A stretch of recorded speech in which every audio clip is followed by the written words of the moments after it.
ada sebuah pembahasan yang saya rasa cukup menarik ya, yang saya kutip dari kitab Alkitab wal Quran karya Muhammad Syahrur. Di dalam pembahasan seputar tentang Al-Quran dan mukjizat, ini saya bukakan dulu ya kitabnya. Di dalam buku Alkitab wal Quran karyanya Muhammad Syahrur, ini kebetulan ada PDF-nya. Kalau versi cetaknya ini lumayan tebal. Jadi beliau mengungkapkan bahwa mukjizat-mukjizat yang dimiliki oleh para nabi dan para rasul sebelum Muhammad. Jadi kita perlu membedakan. Jadi semua ulama sepakat bahwa Al-Quran itu dimensi kemukjizatannya tidak sama dengan kemukjizatan para nabi sebelumnya. Karena para nabi sebelumnya itu bentuk-bentuk kemukjizatannya itu adalah kemukjizatan yang bersifat indrawi. Mukjizatan yang bersifat indrawi yang itu melekat pada diri para nabi dan rasul itu, yang ketika para nabi dan rasul itu meninggal atau wafat itu, maka kita tidak bisa menyaksikan atau menemuinya. Tetapi bukan berarti itu sementara pemahaman yang kita pahami. Kemudian jadi yang umum di kalangan ulama Al-Quran kita itu, yang pertama bahwa mukjizat para nabi sebelumnya itu tidak kekal dan bersifat indrawi, atau bahasa Arabnya namanya hissiyah. Jadi mukjizat yang bersifat hissiyah. Kalau yang mukjizat Al-Quran itu mukjizatnya yang tidak indrawi atau mukjizatnya maknawi. Jadi mukjizatnya itu ada di dalam inti Al-Quran, ada di dalam diri Al-Quran itu sendiri. Apa-apa yang ada di dalam Al-Quran itu menjadi suatu kemukjizatan. Nah, karena Al-Quran atau mushafnya itu ada, kita pegang sampai sekarang, maka kemukjizatannya itu akan tetap ada sampai akhir zaman. Nah, begitu. Itu sementara pemahaman kita. Nah, menurut Muhammad Syahrur, yang disebut dengan kemukjizatan itu, mukjizat itu bukan sesuatu yang ukurannya bukan melekat pada personnya. Apakah ini nabi, apakah ini rasul, ataukah ini adalah sihir yang melekat pada diri jin atau setan. Jadi tidak seperti itu. Yang disebut dengan kemukjizatan itu adalah apabila hal-hal yang khariqul adat itu tadi mampu menumbuhkan kesadaran, mampu menumbuhkan apa-apa yang muncul dari para nabi dan rasul itu tadi. Itulah ya. Jadi mukjizat itu adalah hal-hal yang melekat pada diri nabi dan para rasul, yang mana apabila kemudian itu muncul, itu akan menimbulkan atau memberikan sisi lemah bagi orang yang menyaksikannya.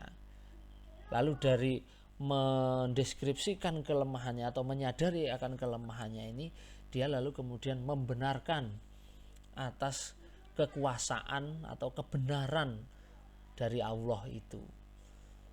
Jadi dia melemahkan dirinya lalu mengagungkan atau membenarkan apa-apa yang datang atau kebenaran yang ada dari Tuhan. Jadi poin pentingnya itu ada di situ. Nah, bagi Syahrur, mukjizat itu yang ada pada nabi-nabi sebelumnya itu bukanlah sesuatu yang sebetulnya benar-benar khariqul ada, tetapi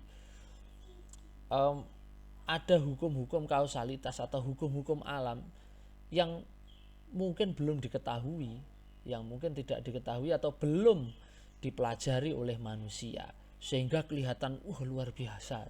Padahal sebetulnya kalau itu mau digali secara mendalam, digali secara detail gitu, berdasarkan penelitian, riset dan pendalaman, itu jangan memaksimalkan kemampuan nalar berpikir, maka itu nanti akan ketemu Nah, penemuan itu akan menumbuhkan kesadaran. Saya ambil satu contoh. Seperti misalnya Nabi Musa ya. Nabi Musa membelah laut. Nabi Musa membelah laut itu jangan dibayangkan loh kemudian ketika Nabi Musa memukul tongkat plek begitu, lalu kemudian air lautnya itu terbelah dua, ada jalannya kira-kira ya panjangnya lebarnya sekitar 6 apa 10 meter begitu, terus Nabi Musa nyabrang, kiri kanannya laut semua. Oh, tidak seperti itu. Nah, itu yang tidak dijelaskan juga dalam Al-Quran itu kan di film apa itu Exodus itu. Jadi ada ya, kita mengetahui fenomena ada laut itu yang seperti kalian tahu ada tsunami itu ya. Ketika tsunami itu terjadi, itu kan tsunami itu kan terjadi akibat gempa bawah laut. Gempa tektonik itu menimbulkan retakan, gerak gitu. Ketika retakan itu terbentuk, maka air itu akan masuk seret gitu. Maka air permukaan laut yang ada di sekitarnya itu kemudian akan turun menjadi surut gitu.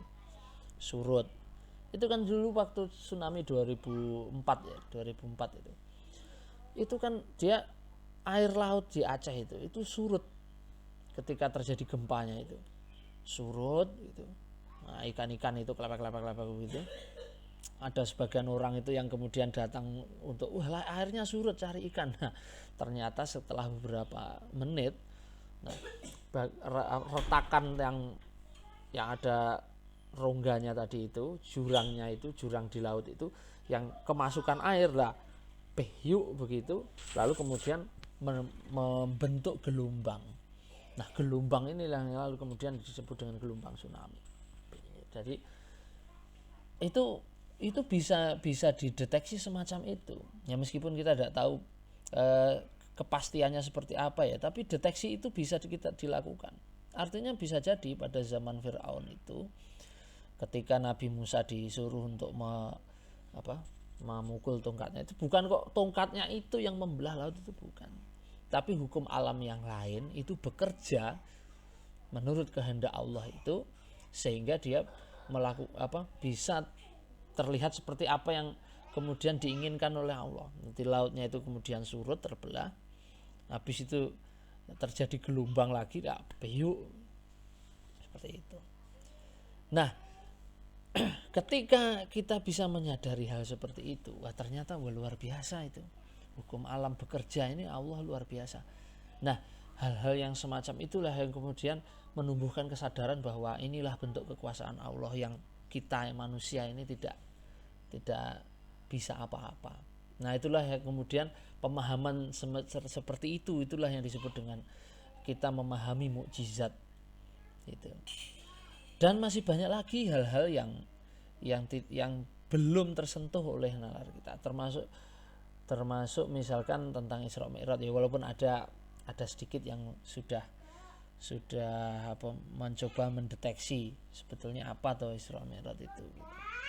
Ada pula Nabi Ibrahim yang tidak mempan dibakar api. Wah, kayak sekarang aksi debus itu juga ndak mempan dibakar api. Itu ada banyak orang itu nari-nari di atas bara api itu. Wah, kalau itu kan sihir Pak. Nanti dulu. Hukum alam, ada hukum alam yang barangkali itu belum ada hukum alam yang barangkali belum terjelaskan. Sehingga itu perlu diriset, perlu dideteksi. Ya belum sampai aja. Itu. Ada banyak juga misalnya kalau zaman dulu itu orang itu kan tidak tahu bagaimana kandungan itu mau laki-laki apa perempuan, itu kan tidak tahu. Kalau sekarang kan sudah bisa pakai USG, pakai 3 dimensi itu, jadi sudah tahu cewek apa cowok itu tahu. Nah, itu kan hal-hal yang dulu tidak diketahui sekarang menjadi diketahui.